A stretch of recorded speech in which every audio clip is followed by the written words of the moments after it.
दोस्तों, अगर आपको भी भारत और बांग्लादेश के बीच खेला गया तीसरा और सबसे रोमांचक मैच T20 मैच पसंद आया हो तो इस वीडियो को लाइक जरूर कीजिएगा। दोस्तों, भारत और बांग्लादेश के बीच 3 मैच की T20 श्रृंखला खेली जा रही है और इस T20 सीरीज के तीसरे और सबसे रोमांचक सांस रोक देने वाले मैच में क्रिकेट इतिहास की 2 सबसे बड़ी टीम एक दूसरे से भिड़ी। इस बार सूर्य कुमार यादव की भारतीय टीम के सामने नजमुल हुसैन संतो की बांग्लादेश की टीम खड़ी थी। इस रोंगटे खड़े कर देने वाले महामुकाबले में बांग्लादेश के कप्तान नजमुल संतो ने टॉस जीता और पहले गेंदबाजी का फैसला लिया और भारतीय टीम को बल्लेबाजी के लिए बुलाया। उसके बाद रनों की बारिश करने के इरादे से भारतीय टीम के 2 ओपनर बल्लेबाज अभिषेक शर्मा और संजू सैमसन दोनों के कंधे पर अपनी टीम को विस्फोटक शुरुआत दिलाने की बहुत ही बड़ी जिम्मेदारी थी। इस दौरान भारतीय टीम की ओपनिंग जोड़ी ने लाजवाब बल्लेबाजी करना शुरू कर दिया, जहां पर संजू सैमसन ने दूसरे ओवर में लगातार 4 चौके लगाते हुए अपना खाता खोला था। तो वही दूसरी तरफ से गेंदबाजी करने आए तंजीम हसन साकिब ने तीसरे ओवर में अभिषेक शर्मा को मेहंदी हसन के हाथों कैच आउट कर दिया। अभिषेक शर्मा 4 गेंद में बस 4 रन बनाकर आउट हो गए। अभिषेक शर्मा के जल्दी आउट हो जाने के बाद अब भारतीय कप्तान सूर्य कुमार यादव मैदान में उतरे थे और भारतीय कप्तान सूर्य कुमार यादव ने भी आते ही एक गजब के अंदाज में छक्का लगाकर अपना खाता खोला था। और फिर यहां से इन दोनों ही बेहतरीन फॉर्म में चल रहे बल्लेबाजों ने बांग्लादेश के खिलाफ एक खतरनाक साझेदारी बनाना शुरू कर दिया और इस साझेदारी ने बांग्लादेश की गेंदबाजी पर इतना ज्यादा दबाव डाल दिया। इतना ही नहीं, खुद कप्तान नजमुल हुसैन शांतो भी हैरान हो चुके थे। संजू सैमसन और कप्तान सूर्य कुमार यादव दोनों ही चोरों से बांग्लादेश की गेंदबाजी पर टूट पड़े थे। हर एक ओवर में भारतीय टीम के लिए चौके और छक्कों की बारिश हो रही थी। देखने वाला हर एक दर्शक इन दोनों की लाजवाब बल्लेबाजी देखकर हैरान था और फिर देखते ही देखते दोनों के बीच 22 गेंद पर 50 रन की साझेदारी देखने को मिल गई थी। तो वही साझेदारी पूरी होने के बाद पिछले कई मुकाबले से खराब फॉर्म से जूझ रहे संजू सैमसन ने इस मुकाबले में बांग्लादेश की गेंदबाजी को अपना असली रूप दिखाया और परी के साथ में ओवर में 2 चौके और एक शानदार छक्का लगाते हुए केवल 20 गेंद में अपना इस मुकाबले का धमाकेदार अर्धशतक पूरा कर लिया। दोनों ही खिलाड़ी ऐतिहासिक पारियां खेल रहे थे। मैदान में पूरी तरह सेट हो चुके संजू सैमसन तो अब बांग्लादेश की टीम के लिए किसी पूरे सपने की तरह साबित हो रहे थे। कोई भी बांग्लादेश का गेंदबाज भारतीय टीम की इस जोड़ी को रोक नहीं पा रहा था। कप्तान नजमुल हुसैन शांतो के हर एक फैसले पर यह दोनों ही खिलाड़ी पानी फेर रहे थे और तभी परी का 10वां ओवर आया, जहां पर रिचार्ज गेंदबाजी पर आए और उनके सामने संजू सैमसन खड़े थे। लेकिन गेंदबाजी डाल रहे जो होने वाला था उसका कोई भी अंदेशा नहीं था, क्योंकि इस ओवर में संजू सैमसन ने हुसैन को एक के बाद एक लगातार 5 छक्के लगाते हुए इस ओवर में 30 रन बना लिए थे दोनों की। अब यह साझेदारी 100 रनों का आंकड़ा पार कर चुकी थी। तो वही तभी दूसरे छोर पर सेट हो चुके भारतीय कप्तान सूर्य कुमार यादव ने अपना तूफानी अर्धशतक पूरा कर लिया था। सभी की नजरें संजू सैमसन के ऊपर टिकी हुई थी, क्योंकि संजू सैमसन अपने करियर के एक सबसे बड़े शतक के करीब थे और फिर पारी के देर में ओवर की पहली गेंद पर एक लाजवाब चौका लगाते हुए संजू सैमसन ने अपने T20 करियर का पहला शतक केवल 40 गेंद में पूरा करके एक बड़ा कारनामा करके दिखाया। इस शतक के बाद कप्तान सूर्य कुमार यादव ने संजू सैमसन को गले लगाकर उनका इस बड़े शतक के लिए बढ़ाई थी।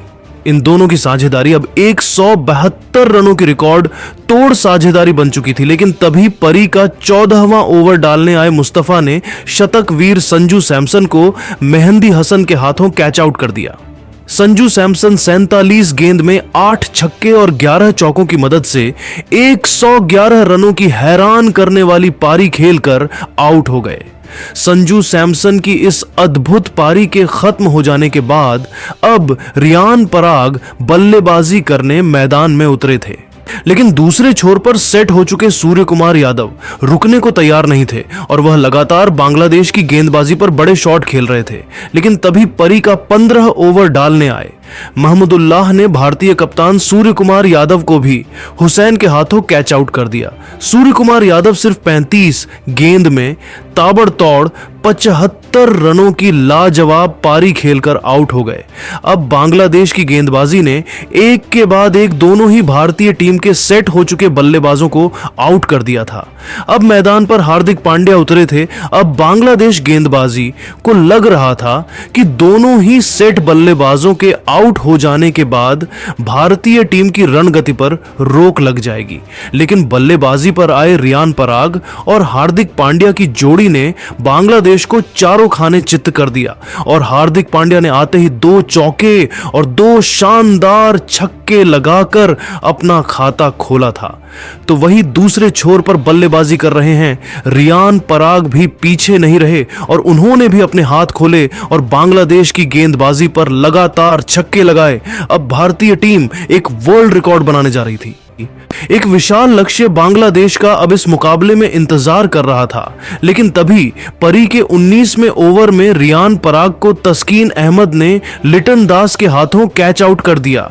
रियान पराग आज 13 गेंद में 34 रनों की जबरदस्त पारी खेलकर आउट हो गए। लेकिन अब बल्लेबाजी के लिए रिंकू सिंह मैदान में उतरे थे। लेकिन इस पारी के अंतिम ओवर की दूसरी गेंद पर हार्दिक पांड्या ने एक गजब का छक्का लगा दिया था। लेकिन इस अंतिम ओवर में गेंदबाजी डाल रहे तंजीम हसन साकिब ने इस ओवर की अगली गेंद पर हार्दिक पांड्या को रिशद हुसैन के हाथों कैच आउट कर दिया। हार्दिक पांड्या सिर्फ 18 गेंद में 47 रनों की धमाकेदार पारी खेलकर आउट हो गए। तो वहीं उनके तुरंत ही बाद बल्लेबाजी पर आए उनकी पहली गेंद पर मेहंदी हसन के हाथों कैच आउट कर दिया। नीतीश रेड्डी इस मुकाबले में अपना खाता भी नहीं खोल पाए। लेकिन इस ओवर की अंतिम गेंद पर रिंकू सिंह ने एक शानदार छक्का लगाया और इसी के साथ भारतीय टीम ने अंतरराष्ट्रीय क्रिकेट में दूसरा सबसे बड़ा स्कोर इस बारे में हासिल कर लिया। और इस महामुकाबले में भारतीय टीम ने 297 रनों का एक सबसे बड़ा लक्ष्य बांग्लादेश के आगे रखा। उसके बाद भारतीय टीम से मिले 298 रनों के एक सबसे विशाल लक्ष्य का पीछा करने बांग्लादेश के 2 दिग्गज ओपनर बल्लेबाज मैदान में उतरे थे। परवेज हुसैन इमाम और तंजीद हसन के कंधों पर थी, जहां पर मयंक यादव ने पहली ही गेंद पर परवेज हुसैन को रियान पराग के हाथों कैच आउट किया। जिसके बाद बल्लेबाजी करने कप्तान आए। इस दौरान दोनों ने तूफानी बल्लेबाजी करते हुए छक्के और चौकों की बारिश की। लेकिन इस बीच वाशिंगटन सुंदर ने तांजीद हसन को 15 रन के स्कोर पर चौथे ओवर में वरुण चक्रवर्ती के हाथों कैच आउट कर दिया। ऐसे में बल्लेबाजी करने आए लिटन दास तूफानी बल्लेबाजी कर रहे थे। तो वहीं कप्तान संतो 14 रन के स्कोर पर पावर प्ले के अंतिम ओवर में रवि बिश्नोई के सामने विकेट कीपर के हाथों कैच आउट हो गए। ऐसे में बल्लेबाजी करने के लिए तौहीद मैदान पर आए, जिन्होंने लिटन दास के साथ मिलकर बेहतरीन साझेदारी की। लेकिन इस बीच लिटन दास 42 रन के स्कोर पर रवि बिश्नोई के सामने 12 ओवर में तिलक वर्मा के हाथों कैच आउट हुए। ऐसे में अपना अंतिम मैच खेलने के लिए आए मोहम्मदुल्लाह भी आज कुछ खास कमाल नहीं कर पाए और 8 रन बनाकर 15 ओवर में मयंक यादव की गेंद पर रियान पराग के हाथों कैच आउट हो गए। तो वहीं दूसरी तरफ से बल्लेबाजी करने के लिए आए मेहंदी हसन भी 3 रन के स्कोर पर 17 ओवर में नीतीश रेड्डी के सामने रियान पराग के हाथों कैच आउट हो गए। ऐसे में बल्लेबाजी करने के लिए हुसैन आए, जो 18 ओवर में रवि बिश्नोई के सामने बिना खाता खोले अभिषेक शर्मा के हाथों कैच आउट हो गए और तौहीद ने अपना अर्धशतक लगा दिया और अंत तक 63 रन बनाकर नाबाद रहे। तो वहीं तंजीम हसन साकिब 8 रन बनाकर नाबाद रहे और इसी के साथ बांग्लादेश में 154 रन 7 विकेट के नुकसान पर 20 ओवर में बना दिया और इस मैच को 133 रन से गंवा दिया। जहां पर इस मैच में भारतीय टीम की तरफ से संजू सैमसन जीत के हीरो रहे, जिन्होंने 111 रन बनाए और इस सीरीज को भारत ने जीतकर क्लीन स्वीप कर दिया। तो दोस्तों, आपको क्या लगता है इस मैच में भारतीय टीम की जीत के असली हीरो कौन रहे हैं? अपनी राय हमें नीचे दिए गए कमेंट बॉक्स में जरूर दें और ऐसी ही शानदार खबरों के लिए चैनल को सब्सक्राइब जरूर करें। धन्यवाद।